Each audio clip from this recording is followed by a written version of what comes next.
How are you doing, class? This is Reyes Espinosa, your instructor for Philosophy 114, Global Moral Issues. This video is being recorded on my camera phone.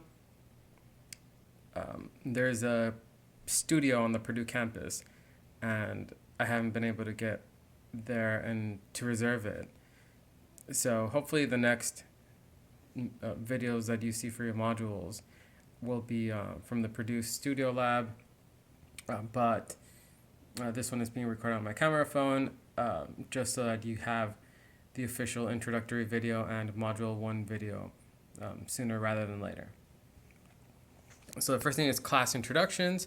This is your Professor Reyes. If you ever want to meet with me, just send me an email and we'll meet on the Purdue campus.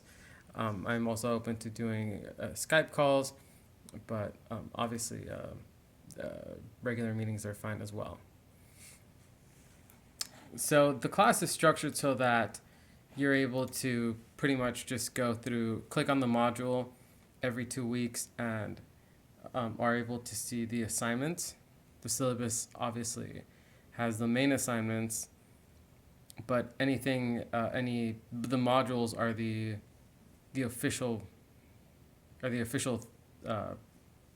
just the official documents that are from the class. So I'll go ahead and email you any changes, any significant changes. Otherwise, the modules, if they're any different than the syllabus, it'll be if they have maybe extra material or ways of handouts or other links to places where I think that it'll help you to understand better the assignment that I'm asking for you to do for that week. So, module number 1, a thing that class handout number 1 is titled Important Concepts and Paradigms for Global Moral Issues. So that one, as if you look on the syllabus, that one wasn't on the syllabus that I would upload it, but again, this is the idea of the modules that as I'm creating them, the main assignments are on the syllabus, but there'll be hopefully extra material for you to that's not necessary per se, but that'll hopefully help you understand the assignment better, for you to better do your writings.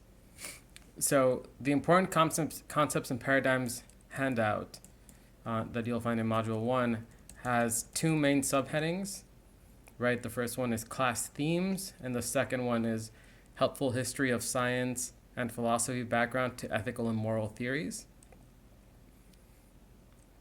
The class themes, as I structure them, are survival, slavery, gender, anti-black racism, and the destruction, recreation, and evolution of humanity.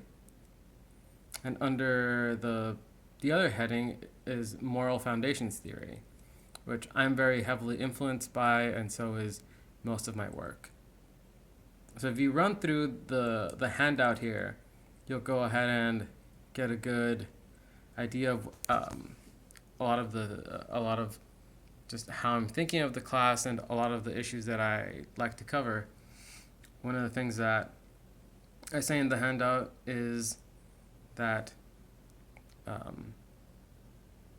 ethical theory classes tend to center a lot on Kant or Mill or Rawls's theories, which are all good theories, and I, as far as my academic training, I was I grew up, in a sense. My academic growth is on a lot of them. I learned these things. But increasingly over the years, right, there's other ideas and just how I've come to view myself as a philosopher. I think that there's better theories to introduce students to. So the way I see utilitarianism and deontology, I see those as, in a sense, theories that have become so entrenched, and I don't think that they're very meaningful today to talk to students about. I think that there's other ways to describe morality and talk about social issues that are much more relevant to today's society.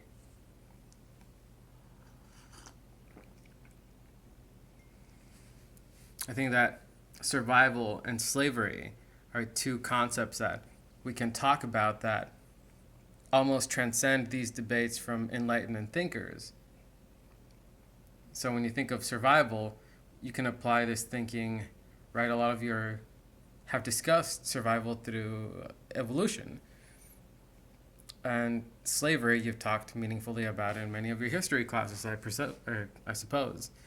But then what happens when you put those two concepts together, right? As we'll see in Lynn Stent's book on soul, slavery, and survival in the Millennial Age.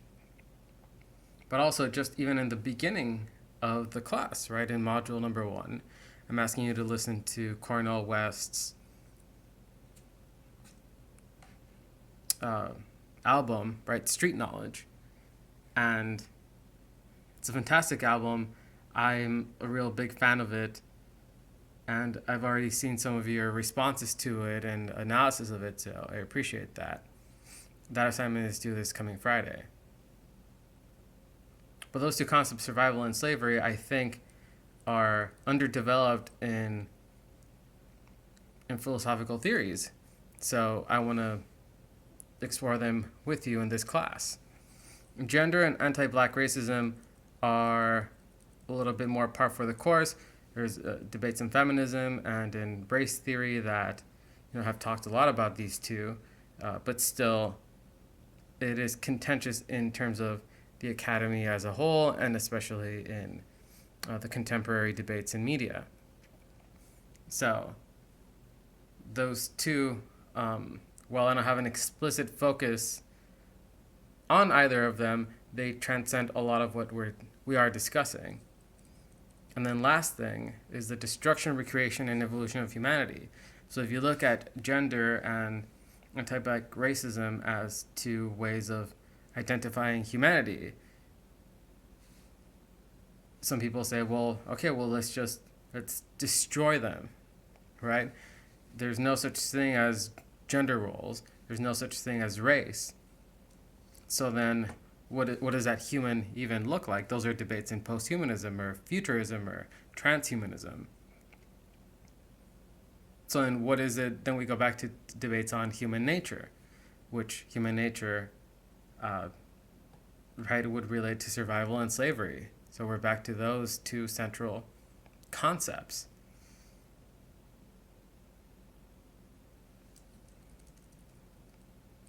On the bottom there on moral foundations theory, you have 6. Here I'm just looking at the handout. You have 6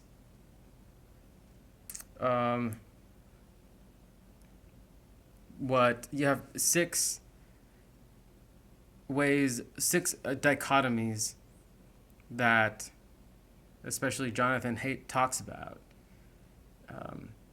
And they're the moral foundations. They're what Haidt and a number of researchers think that morality is based on. The first one is the care-harm dichotomy. The second one is a fairness-cheating dichotomy. The third one is the loyalty-betrayal dichotomy. The fourth one is the authority and subversion dichotomy. The fifth one is sanctity and degradation. And the sixth one is liberty and oppression.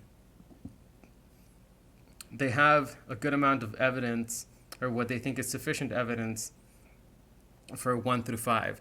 And 6, the liberty oppression one, they think it's a good candidate theory, but they think, according to their methods, they think that they still need some more research to be able to say that it qualifies as being part of their moral foundations. And to me, coming from the other side of I guess I have both of these aspects in my work, but coming at it from the tradition of like Cornel West or philosophy born of a struggle, which I've studied at Purdue with Dr. Harris at the philosophy department, and through the existentialist, right? So like Sartre, Beauvoir, Camus, Gabriel Marcel, coming at it from that tradition of liberty and oppression is totally confirmed by historical data and people in time of war, when if I tell you that there's a war going on outside, and what are you gonna do about it? You're, I mean, you're gonna freak out, right? But I would contend that your liberty and oppression moral foundation is activated, because what are you going to do here? Are you going to try to liberate yourself from the oppressors, or are you going to join them? Right? There's no neutral space there.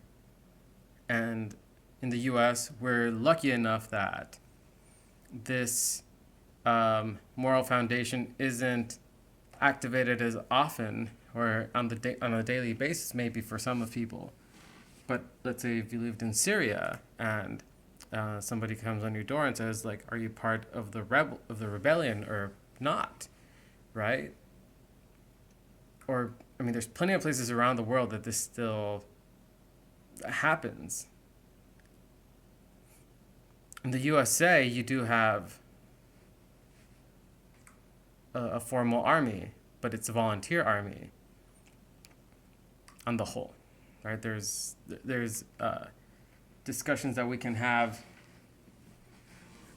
as to whether the army is truly a volunteer army, or if only certain classes of people are forced into being in it due to monetary reasons.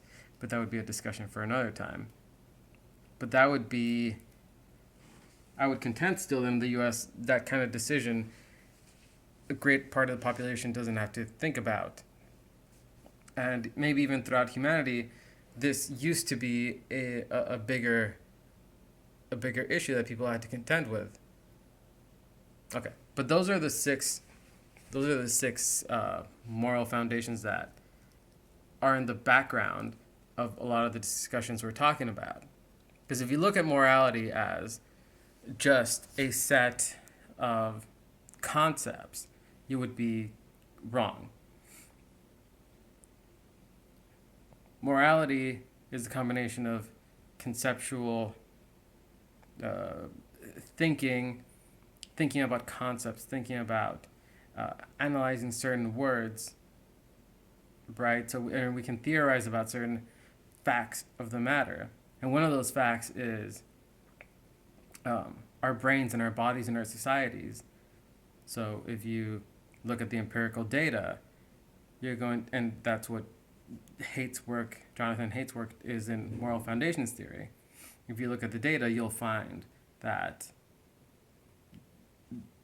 these six, there's good evidence for talking about these six moral foundations in our societies and in our bodies, in our brains.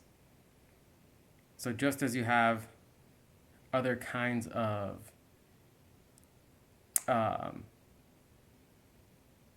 just as you would say that you have organs in your body, right? A stomach, a tongue, lungs. Just as you have those things, you also have moral receptors in your body. Moreover, those moral receptors interact with other people's moral receptors. So then you have a community of people that create morality. And much of the debates in moral theory over the past 150 years have been on meta theory. What are the facts about morality, in the sense of, are there any objective facts? Well, I think that realistically we can say that the objective fact is that there is such a thing as morality. And then if we look at some of the work of people like Peter Singer, they give us the theory and the research to be able to say, well, not only is there an objective morality, it's because of evolution. It's because of the kinds of creatures we are. And a lot of what we're trying to do in this class, right? So we don't have a lab. We don't have a psychology lab. We're saying there is such a thing as morality. Now, what are the right concepts and the right theories to be able to deal with humanity as a whole, right? So in this class, we're not USA citizens only. We're not Pakistani citizens only. We're not citizens of China only. We're not citizens of Mexico only. Some of us may not even be citizens of a country, people that are on temporary protective status in the USA or in other parts of the world that formally don't have a country. This would be a lot of, if you're a Syrian refugee, you're a refugee because Syria is not a safe place for you to be in. And temporary protective status in the US is that, well, you have safe passage here for at least for a limited amount of time. And that's what a lot of people from Central America are under as well. They're under temporary protective status because of the war and gangs that have happened in their country, and they were able to make the case to the U.S. like, I belong in the U.S. If not, they're going to recruit me to do bad things to other people. Right. So what I'm trying to say here, though, is that in this class, I don't want you to see yourself as only a member of one identity or one group. Try to expand out as much as you can and see yourself as a human. And once you reach that level of humanity, think about what's the next evolution of humans, right? So that's going to be toward the, especially in the Leary book, in the Sten book, there's going to be a lot of interesting debates about what an afterlife could look like realistically with the technology that we're developing. Right, so could there really be a second life? Or if there is an afterlife, maybe it could be in a cyborg or as a cyborg.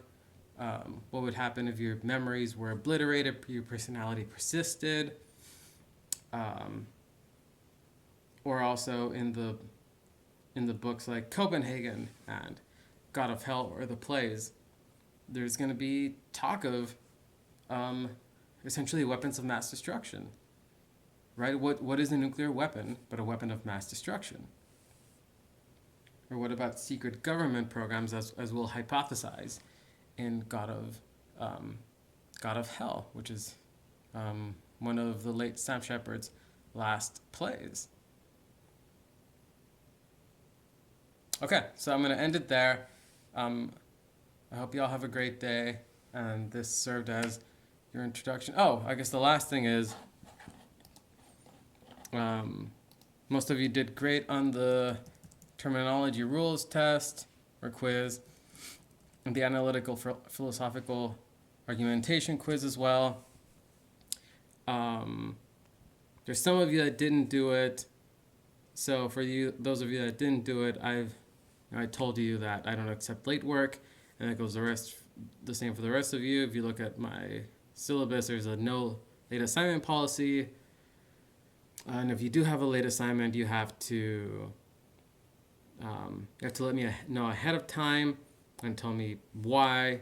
And depending on that, I'll go ahead and accept work, late. And then obviously beyond that, there's reasonable expectations of if you tell me somebody died in your family, and then 2 weeks later, the same person died in your family. You're not going to get, your second assignment can't be late. Right. The discussion board, again, participate in it. You need to do at least 2 replies after you submit your own work there. I'll have the video up for module number 2 by this weekend, and module number 2 will be ready this weekend, and I'll try to finish modules 3 and 4 also sooner rather than later. Alrighty, y'all. Have yourself a great day.